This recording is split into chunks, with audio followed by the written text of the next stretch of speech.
Le lieutenant-colonel Tigri, le chef de ces putschistes, c'est un officier des forces spéciales, c'est pas n'importe qui.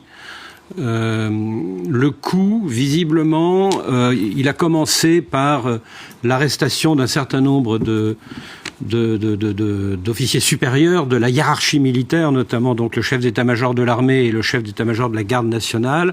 Ils ont essayé aussi de capturer le directeur du cabinet militaire.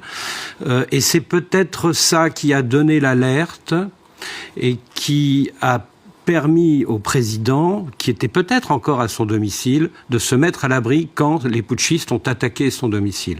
Quelle était leur motivation ? Alors officiellement, c'est parce que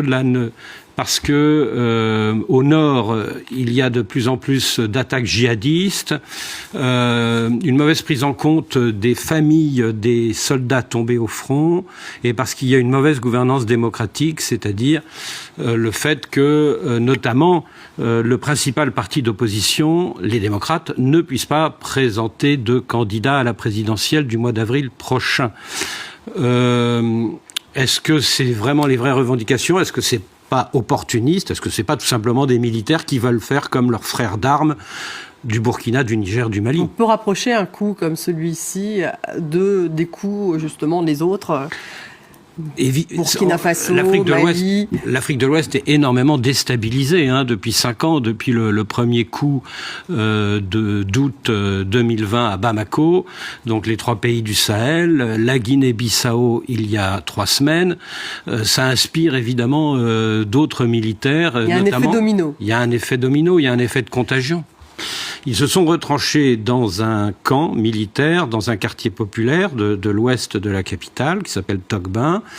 Et là, ils sont restés plusieurs heures. Donc il y a eu un face-à-face entre les loyalistes et les mutins putschistes.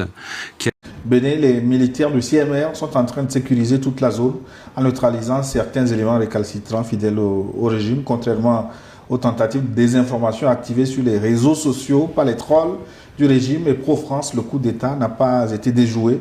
Les échanges de tirs se poursuivent et Talon n'est plus président. Certains commencent déjà à quitter le navire, tentant de fuir vers le Togo. L'aéroport, la télé, le palais présidentiel sont maîtrisés par les militaires du CMR. Nous attendons l'évolution des choses. Les militaires ont pris le contrôle et que les impérialistes veulent s'entremêler. Il faut que les militaires appliquent la théorie de Ibrahim Traoré. Ça veut faire appel à la population.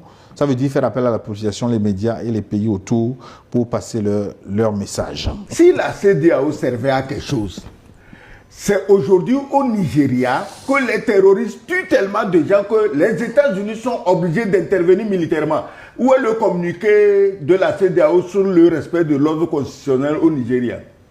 Où est leur... Ils attendent quoi? Que les terroristes viennent enlever les fonctionnaires de la CEDEAO avant de réagir?